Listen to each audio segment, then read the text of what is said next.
Yo, what's up boys, it's Celtic. Welcome back to a brand new video. So today I'm going to be breaking down the term piece control. Now for any beginners or people who don't really know what I'm talking about, this video is going to be good for you because I'm going to try and help you to understand how you can improve your piece control, what it means, and to use this to start winning more fights. Also remember, if you enjoy the video and you want to support me in the future, you can subscribe to the channel, and if you want, in the Fortnite item shop you can use code Celtic. Thanks for the support and enjoy the video. So I was in my friend's Twitch chat the other day. Go check her out, links in the description. She's playing box fights and she's struggling to understand how to use the build pieces to her advantage. Her opponent had more of an understanding and was able to trap her and was able to get easy eliminations. So my goal here is to try and help any of you who are struggling and to get into the piece control mindset. So I'll be showing a clip of me piece controlling someone, what I did and what the opponent could have done to prevent me from eliminating them. Right, and here is our first clip. Now before anyone starts shitting on me for it being creative and not in arena, fuck you, I'm not a sweat. What the fuck is wrong with me? So he's coming through with the P90 spraying at my wall. So what I do here is I open up this window edit. I see that he's on a ramp. Now I'm fairly sure from how he's been playing that he's not going to go up. So what I do is I try and wall off his sides so he can't escape. So I see that he's holding out his builds. Looks like he's going to go for a shot, so I just hold out my shotgun and I wait for him. I place this extra wall in because he could have run out the side and tried to go for this other wall here, but he didn't. He went for the edit play. Now, let's have a look at it again. So I saw that his stair was here. He edits through. Before I even shoot him, I break the stair and I place a cone. And this cone actually places above him as well. Now the reason I put this cone here is this is his floor. So if I place a ramp here, if he was a good player, the best thing he could do right there is just edit out and restart the fight. So I placed the cone here to prevent him from going down. And as we see here, I hit it with a nice 200 pump. Right, so here we are in my opponent's position. So I was in this box here. So what could my opponent have done that would have prevented me from killing them? Well, to start off, this opponent was just sitting on a ramp. So if I was playing really aggressive, I could have done this. Now, I'm very sure a lot of you have experienced this feeling where opponent runs through, there's the cone above you, and walls out all your sides. So when you're here, you can't escape, you can't edit through any of these, and all your opponent needs to do is break this and get an easy shot on you. For demonstration purposes, I'm just going to have the opponent's builds as brick just so we can see a clear difference. So rather than the opponent sitting here waiting for an edit for me to open the window, what they could have done instead is built a wall to their side and a cone above them.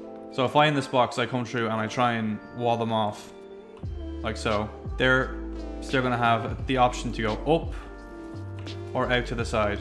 And then from here, they could have done a wall exploit, or even they could have taken my wall, gone for an edit, take a right hand peek.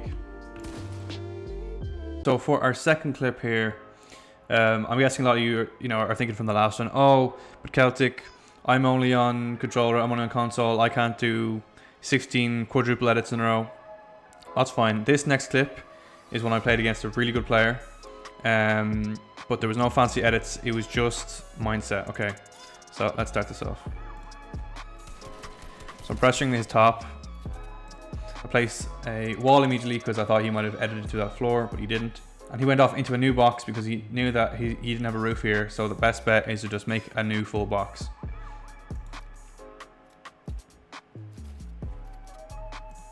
Now see what I did here, so a lot of people will just place the ramp and they'll start hitting the wall. Now when you're doing that against a good player, they're obviously going to expect it, so when you swing for the wall the first or the second time, they're just going to open the edit and boom, you're dead. So what I did here instead, so just like what I said the last person should have done, was I dropped down with the ramp, I placed the wall in case he coned me, but before he had the opportunity, I jumped up and I placed this floor.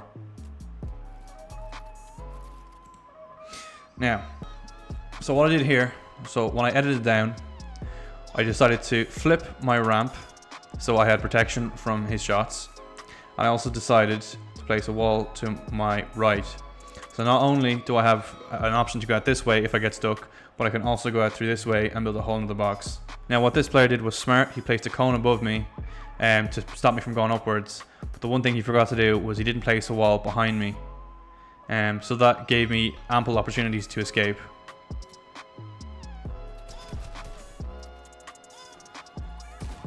Let's break this down real quick. So I knew from this fight that he was low health.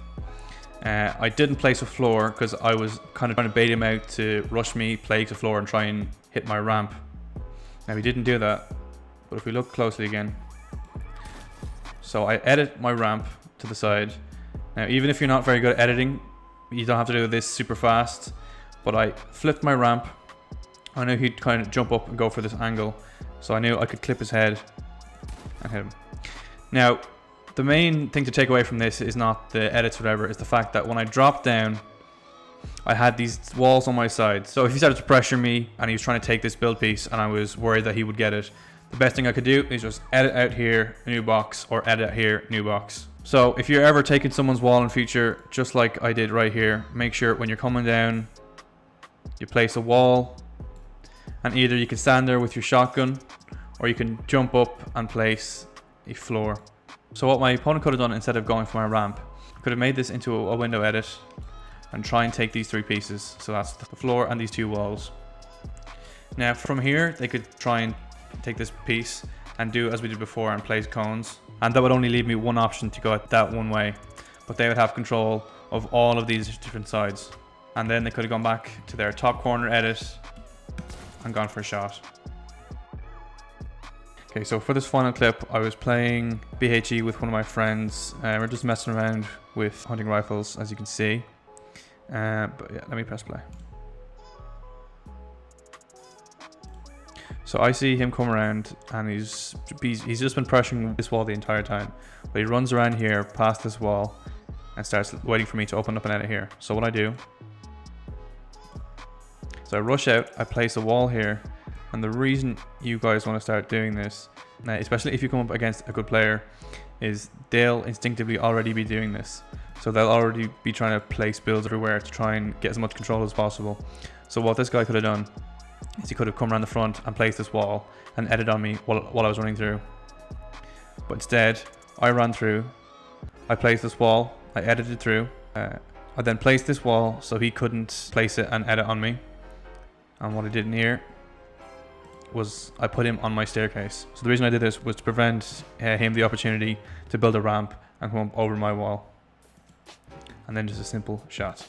So the best thing to think about here is if someone's pressuring your wall like this and you want to edit out one of the sides, try and take control of these build pieces. It's so crucial. If you really want to improve, you need to start doing this. I know it seems very meaningless and well, like a waste of mass to some, but honestly, this will get you mostly in the mindset of placing pieces to give yourself control of the fight. Right, so I'm in my opponent's position, okay? They see me coming out, they see that I've already placed this wall, and I'm coming through to place this one here. They don't want me to do that, so my opponent could have placed a wall here. Now, me being the person running through trying to place walls, this would take me completely off guard. And this gives my opponent the opportunity to, just like we said last time, to place the cone and the walls to stop myself from editing from below or running out. So there's still this area here. And if I decided to try and turn and run out, what my opponent could have done is they could have edited through here, ran after me, placed these two walls to trap me, and again, the cone to go for a shot. So you're probably sitting there to yourself thinking, okay, Celtic, that's great. That's all awesome and fine to know all these things, but how do I put it into practice? Well, that's a good thing you asked. I have the perfect map for you. Raider 464's Peace Control map. So chances are, if you're interested in working on your peace control, you've probably heard of or seen this map or even played it yourself. Raider 464 is one of the all-time best and fastest editors in the game. And he has made this course right here with all these different types of scenarios that you can work on for your peace control. So if we go into number 1, for example, come up here, you edit through, and we're in a scenario here which you might come into in a real game where opponent is beside you on a staircase. So there's many different things you can do here, you know, cone, bang. You can just do more walls, full box, cone.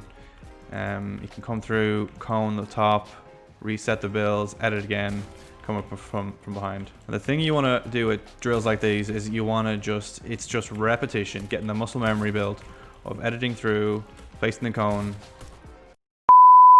So yeah, as I said, just the muscle memory of just coming up, coming through, placing the wall, cone, wall, bang. And just like that, when you're done, it sends you right back to the lobby and you go on. So this is now red crossed off.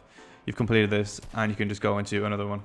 So this is just like the other one, but instead we're coming from the other angle. Same thing.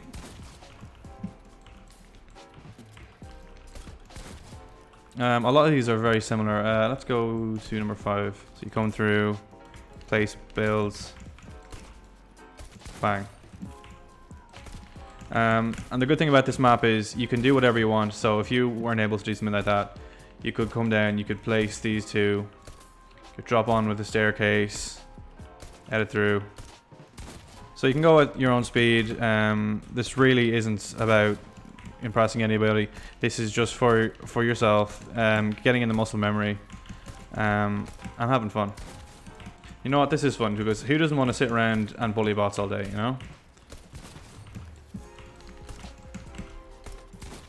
But yeah, overall I think this is a really good map if you want to work on your piece of control in a more controlled and drilled fashion. But if you're more like me, you might prefer to go into something like BHE build fights, where you can kind of just free build around, have a bit of fun, and just kind of see what feels right, what doesn't, and work from there. Overall, I think anybody watching this video can take some advice and better their understanding of piece control. But I hope if I've even helped one person to understand more about piece control and how they can use it to their advantage, well, I call that a win. So anyway, thank you for watching, and peace.